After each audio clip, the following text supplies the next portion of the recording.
Olá, sou Bianca Guerreiro, aluna de graduação do curso de Ciências Biológicas da UFRN, e trouxe hoje para discussão em laboratório o artigo cujo título traduzido para o português seria algo semelhante a Visão larval contribui com o assentamento gregário de cracas, a fluorescência vermelha dos adultos como possível pista visual. Esse artigo foi publicado em 2014 na The Journal of Experimental Biology por esses dois chineses.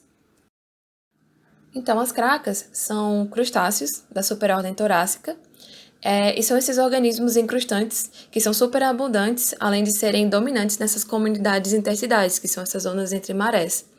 E aqui eu trouxe duas imagens da mesma espécie, que é a espécie que eles tratam no artigo, a Balanus amphitrite. O ciclo de vida desses animais é basicamente composto por 4 fórmulas diferentes. A primeira fórmula, ou seja, depois que o ovo eclode, ele libera uma larva de vida livre, que é o Nauplius. E essa larva, ela tem 6 ístares. O sexto e o último ínstar sofre depois metamorfose e vira uma larva também de vida livre, que é a larva Cypris. E essa larva Cypris que vai ser responsável pelo assentamento, ou seja, ela que vai escolher o substrato em que ela vai se fixar, porque depois disso, depois que ela sofre metamorfose para as formas juvenis, ou nesse caso da imagem que está chamando de recruta, ela vira um organismo de vida séssil, ou seja, ela não sai mais daquele substrato. E depois esses juvenis se tornam adultos. Vale lembrar que os adultos das cracas, pelo menos em sua maioria, são hermafroditas. Só que mesmo assim, mesmo sendo hermafroditas, eles dependem da fertilização cruzada. Então, a escolha desse local para assentamento é muito importante, porque eles precisam estar próximos de outros organismos, já que eles são sésseis e dependem dessa fertilização cruzada. Então, se esse processo de se assentar é tão importante, que pistas sensoriais essa larva Cypris pode estar utilizando para escolher o melhor ambiente possível para o assentamento? Então, o que se sabia até antes desse artigo é que existia uma base química. Então, além dos fatores ambientais, esses fatores que podem estar influenciando o assentamento dessas cracas, existia uma base química, ou seja, ele tinha esse complexo, do inglês seria SIPC, de Settlement Inducing Protein Complex, que é basicamente uma grande glicoproteína que age como um feromônio. Então, esses adultos têm essa proteína e eles devem passar essa glicoproteína, ela deve estar incrustada também no substrato para que as larvas Cypris possam perceber e notar, né, que lá tem os adultos, então aquilo ali pode ser um local bom para assentamento. Então existiam também outras pistas químicas à base de água e essa outra proteína que poderia estar relacionada, que é uma proteína de 32 kilodaltons. Só que qual é o problema com relação a essas pistas químicas?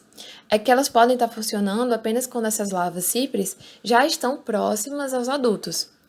E aí entram alguns pontos importantes sobre a morfologia dessas larvas. O primeiro deles é que essas larvas possuem um par de olhos compostos.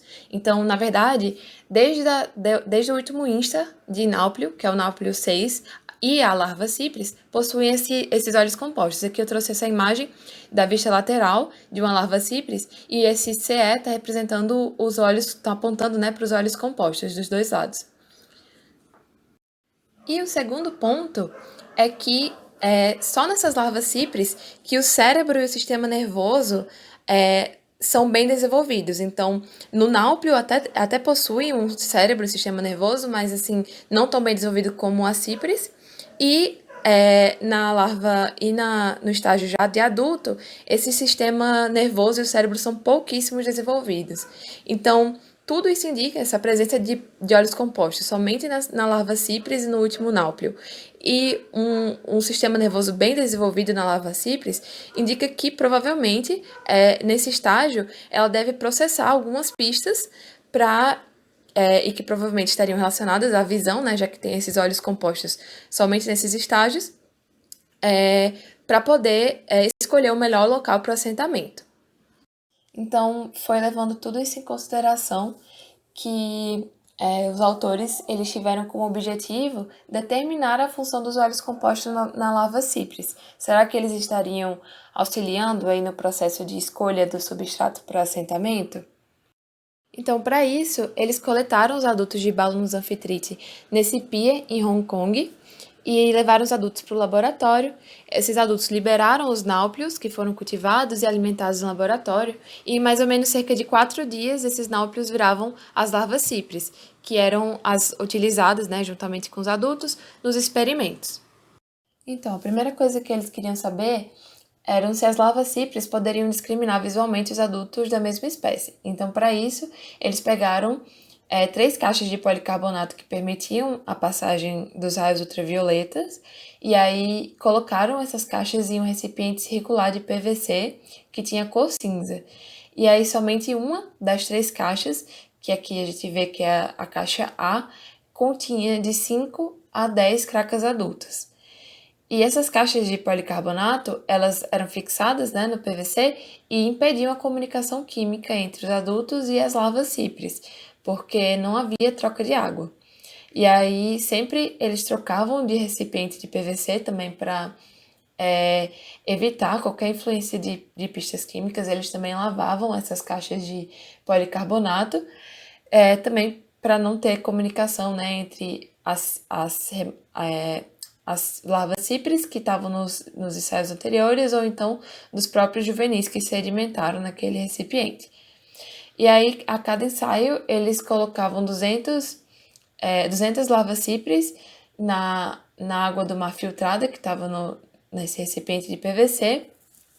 E essas larvas eram submetidas à luz branca a 25 graus Celsius e o recipiente era sempre coberto com uma folha transparente aos raios ultravioletas, né? Também permitia a passagem dos raios ultravioletas. E após 72 horas, eles localizavam onde que aquelas larvas cipres tinham se sedimentado.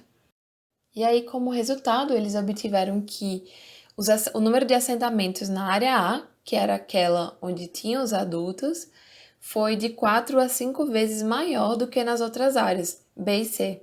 Então, aqui no gráfico a gente vê, né, que houve diferença significativa entre o tratamento A e todos os outros tratamentos, mas não entre B e C, que eram os tratamentos que não possuíam, que estavam vazios, né, as caixas que estavam vazias. Depois, eles realizaram mais ou menos o mesmo ensaio, só que uma daquelas caixas que antes estavam vazias, agora estava preenchida com pequenas pedras. Então, eles queriam saber se as larvas iam conseguir diferenciar as cracas adultas dessas pedras.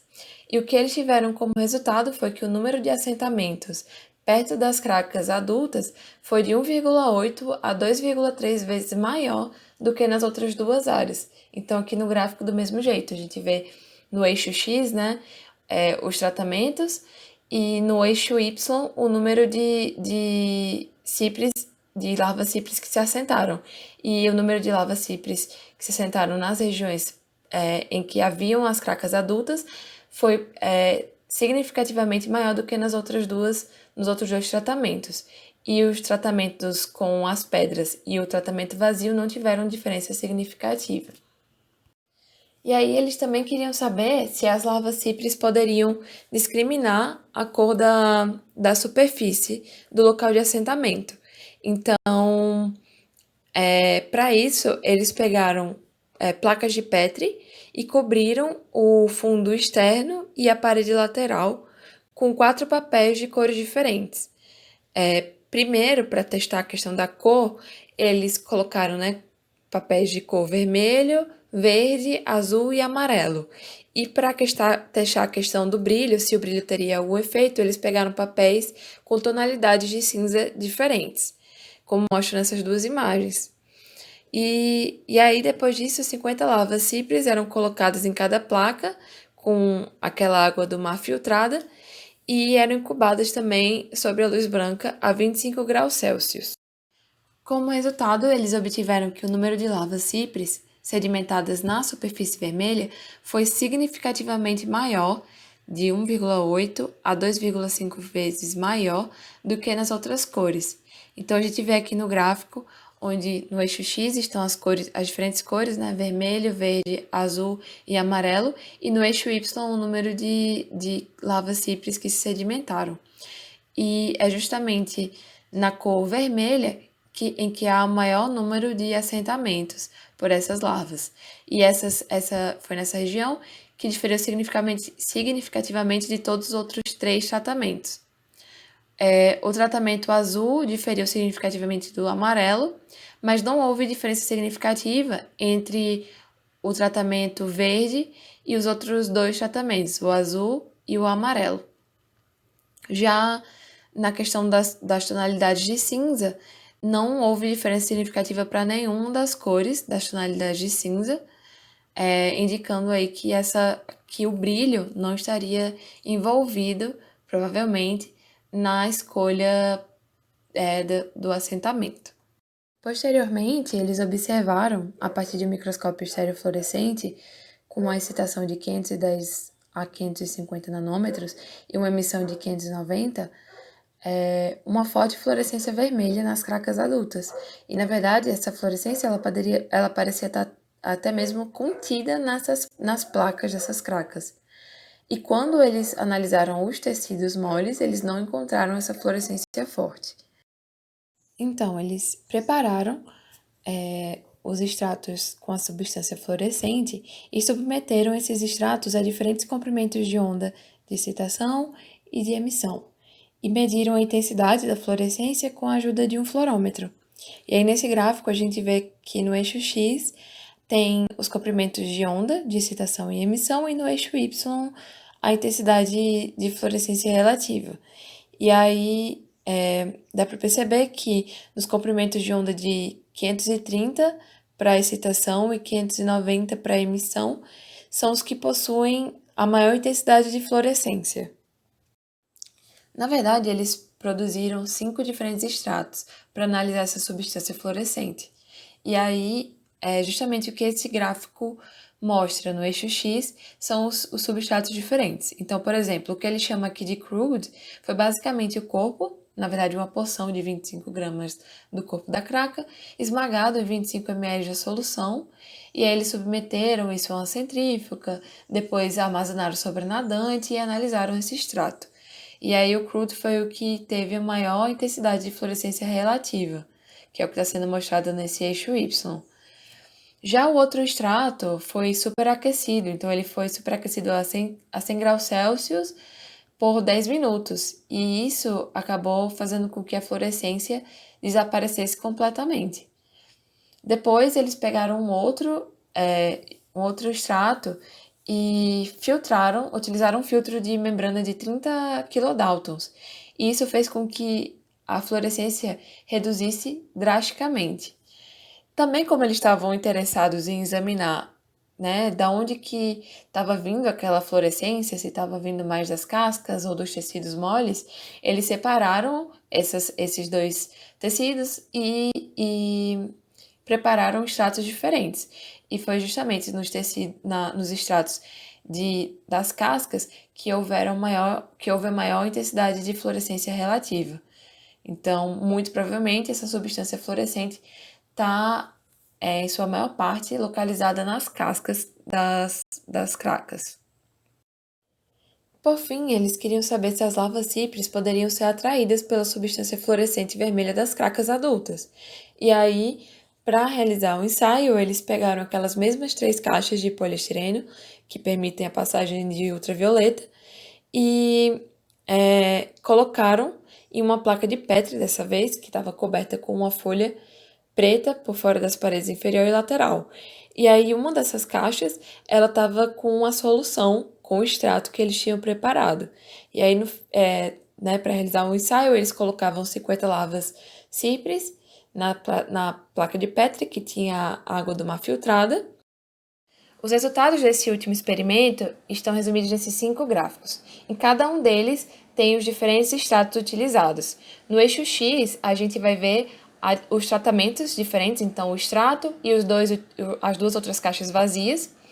E no eixo Y tem o número de assentamento das larvas cipres. Então, em B e C tem o primeiro extrato, que é aquele extrato bruto, só que em B com altas concentrações e em C com baixas concentrações. Em ambos casos, eles tiveram diferença significativa no número de assentamentos quando comparados aos outros 2 tratamentos. Já em F, é o mesmo extrato bruto, de alta concentração, só que eles colocaram uma superfície preta para impedir que as cracas vissem o que estava lá, né, o extrato que estava lá. E aí, como esperado, não houve diferença significativa no número de assentamentos entre esse tratamento bruto coberto e os outros dois vazios. Inclusive, o número médio foi até menor de assentamentos. E em D e E, a gente vê aquele tratamento que foi aquecido e que faz com que a fluorescência seja perdida. E como esperado, também não houve diferença, tanto né, para as altas concentrações como em baixas concentrações, não houve diferença significativa quando comparado aos outros dois tratamentos. Então, para concluir, já se sabiam da influência das pistas químicas na comunicação entre as larvas e os adultos, só que esse foi o primeiro trabalho a confirmar realmente o papel de uma pista que não era química nesse processo de assentamento gregário das cracas. E os autores defendem que há uma pista visual fluorescente de cor vermelha, que as cracas adultas emitem, e que muito provavelmente as larvas, a partir dos seus olhos compostos, percebem essas pistas visuais e acabam selecionando os locais para assentamento dessa forma. E nesses ambientes marinhos, a fluorescência tem um potencial maior de contribuir com a cor do que quando comparado em ambientes terrestres, porque a luz emitida ela contrasta fortemente com a iluminação que é predominantemente azul. E comum com invertebrados marinhos, Então, anêmonas, corais, inclusive ele traz um estudo em que as larvas de coral elas se estabelecem com mais frequência em superfícies vermelhas. E especificamente a fluorescência vermelha nessas regiões mais rasas, elas podem ser mais efetivas para alguns desses animais marinhos. Dentro de crustácea, tem também o caso do camarão do gênero Mantis, que já demonstraram que a fluorescência aumenta o brilho e a visibilidade aí na sinalização desses camarões. Então, basicamente era isso. Espero que vocês tenham gostado e obrigada pela atenção.